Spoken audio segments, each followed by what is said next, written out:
Hi, welcome to Math 151. This is Calculus 1. I am your instructor, Dr. William T. Weber.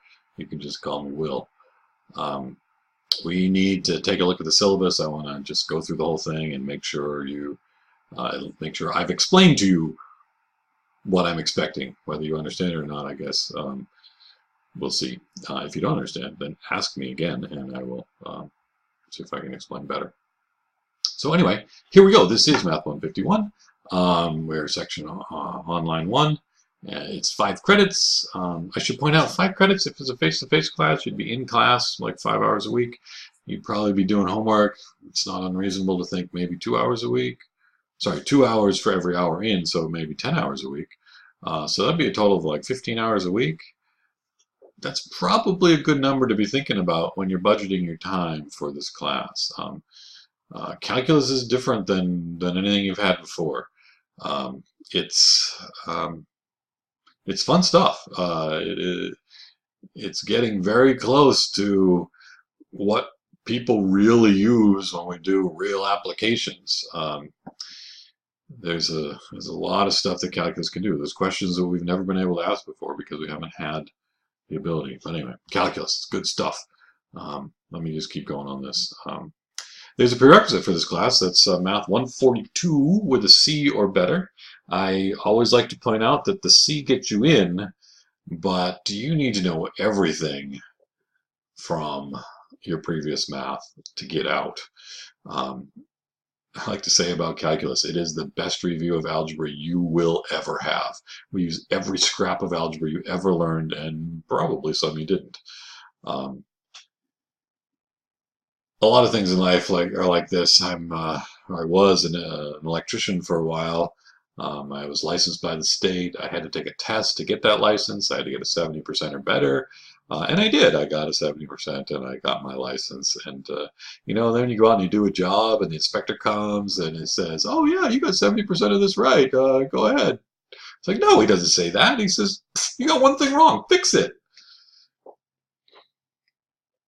Life is like that. Math is like that. You really, really, really need to know everything from the prerequisite courses. If you don't, then ask, and we will do our best to bring you up to speed and get you there. It's not rocket science. Actually, maybe it is. But you can do it. I mean, you've gotten this far. You've gotten to calculus. You're a decent math student. You're a good math student. Let's make it so that you really understand all of the math that you should have known up to this point. Right? Anyway, of course, you've made it here, so you know we're at WAMAP, the course ID number 15335, enrollment key 151. Anyway, I am Dr. William T. Weber. My office is LDC 221. I think sometimes my online students don't realize or forget that you can actually come see me face-to-face in my office. Just because you're an online student doesn't mean you always have to interact with me online. You can come to my office and get help. Please do so. My office hours are Monday, Tuesday, Wednesday, Thursday from noon to 1 p.m. or by appointment or heck by just drop in. If my door's open, please come in. I have an 8:15 to 9:20 face-to-face class, so by 9:30 I'm back in my office and pretty much everything else I have is online, so I'm just there all day doing work and doing my online classes. But if the door's open, stop in. I'm more than happy to help. That's the best part of my job is helping students. So if you want to contact me, you can give me a call, 360-303, no, 360-383-3566. That's my office phone. Or my email is wweber@whatcom.edu. Of course, within WAMAP, there's a messaging system, and that's actually a really good way to get in touch. Get in touch with me as well. Because if I'm in the course looking at other stuff, I will see that I have messages there. Anyway, the textbook we have is Calculus, Early Transcendentals, 7th edition by Stewart. We'll be looking at chapters 1, 2, 3, and 4. No, sorry. No, we won't.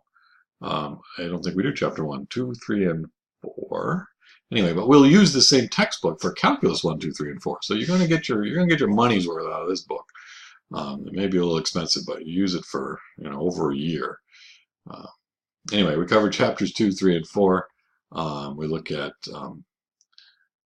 functions, limits, continuity, and all sorts of stuff. Differentiation, and differentiation of all kinds of different functions, and then applications of this notion of differentiation. The notion of a derivative is a new tool that we've never had before. But once we have it, it's going to open up a whole world of things, a whole world of new problems that we can attack and solve. Okay. So anyway, we have a list of course outcomes here. These are the things that the department thinks are most important in this class.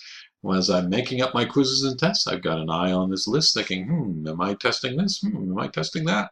So if you're studying for a quiz or a test, you might be also looking at this list saying, do I understand how to do this? Can I do that?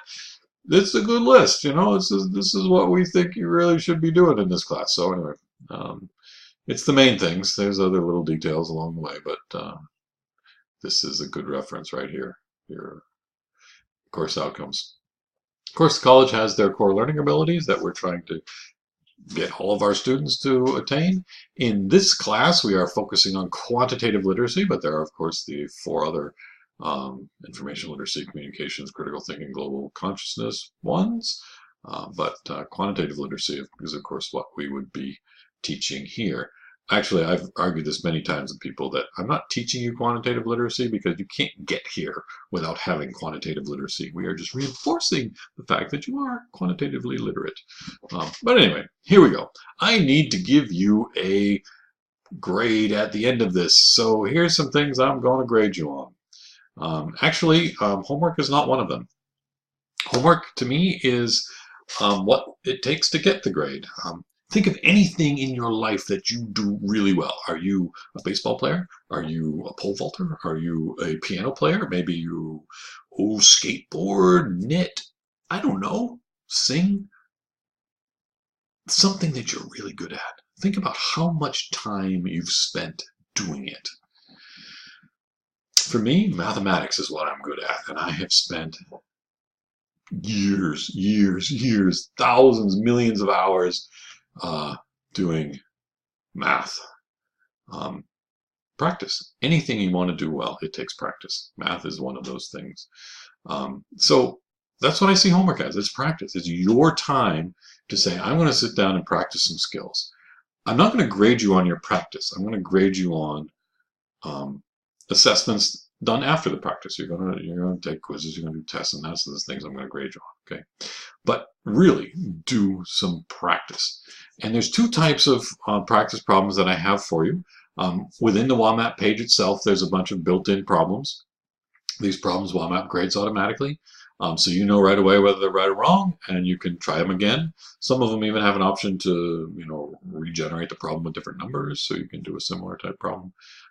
Then there's problems in the textbook. If I were doing a face-to-face class, I wouldn't have the WAMAP option. I just have, problems at the end of each section. And so what I have here is a list of which problems I would expect students to be looking at. Now, this is done in sequence notation. So let me quickly mention what that is. For instance, I think of n as an integer. So n is like 0, 1, -1, 2, -2, 3, -3. Those are integers, right? So if I look at the expression 2n plus 1, where n is an integer, well, that describes a whole bunch of numbers. If n is an integer, then 2 times n is an even integer. And you add 1, that's an odd integer. So 2n plus 1 is saying do all the odds. Although actually I was saying stop when n gets up to 15, right? So you might think, what's the last one I want? Is 15 the last problem? No. That's when n is 15. So 2 times 15 plus 1 is 31. So this is saying do all the odds up to 31. Likewise, the second one here is saying do all the odds up to 43, I think, 43, 21 times 2 plus 1, right, and so on. Some of them might even say 4n plus 1. Are there any 4n plus 1s? I don't see any. They're all 2n plus 1s. Some of them don't have an upper bound, so just keep going until you run out. Anyway, do the homework. If you have questions on the homework, ask those questions in the discussion. Each week, there's a discussion. Now, this is part of your grade. There's actually 12 discussions. The first one is in the initial, what do we go, getting started section, just the introduce yourself part. So I want you to introduce yourself. But then each week, there will be a discussion board for questions. As you're doing the problems, if you're doing the WAMAP problems, there's usually a link right within the problem to say, hey, ask a question in the forum, and it takes you right to the forum. But if you're doing problems in the book, then you can just go to the forum and ask your questions. You are required, part of your grade, to participate each week. Participate in some substantial way. Just saying, oh, hey, thanks for that, not good enough. Hey, I like that answer, not good enough. If you ask a question, that's substantial. If you answer somebody's question, that's substantial. If you, just say, hey, here's a problem that I worked, and here's how I did it, and show us the explanation of how you solved a particular problem, that's substantial. You might say, hey, I found a website that really helped me, yeah, Will's videos are good, but here's another one that's also good. Post that, that's substantial. Something that's going to add positive value to the discussions. Each week you are to do this. You may notice within the calendar here that there is no due dates listed for the discussions. That's because if I put a due date on it, then once the due date goes by, no one can be part of that discussion anymore.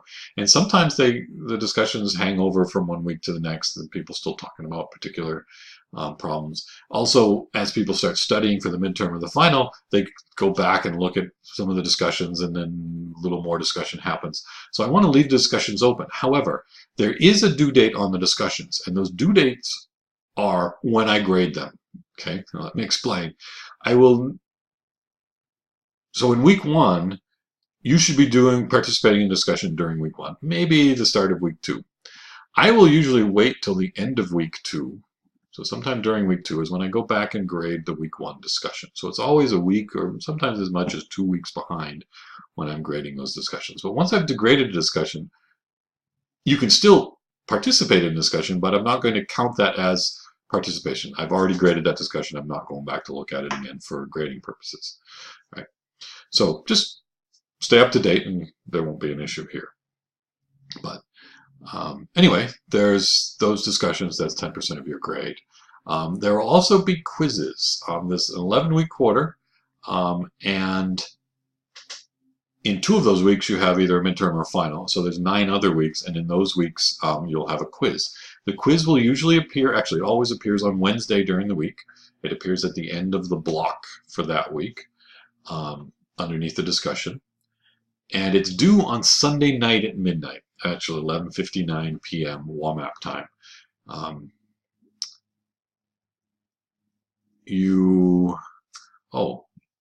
forgot to tell my other class this, but you have 2 late passes.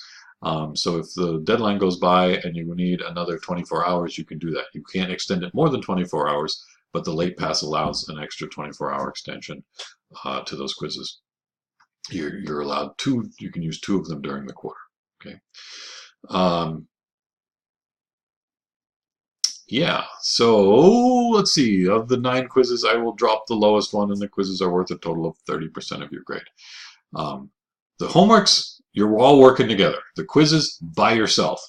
No discussion on the quizzes at all. Don't talk about them. Just do your quiz yourself. Okay. Every once in a while, people try to ask questions about quizzes on the discussions, and I just delete those entries in the discussion. You should be doing them yourself. Okay. Let's see. I'm going to run out of time. I only get 15 minutes per video, so I'm going to stop this one and start another one to finish talking about the syllabus here. So stay tuned.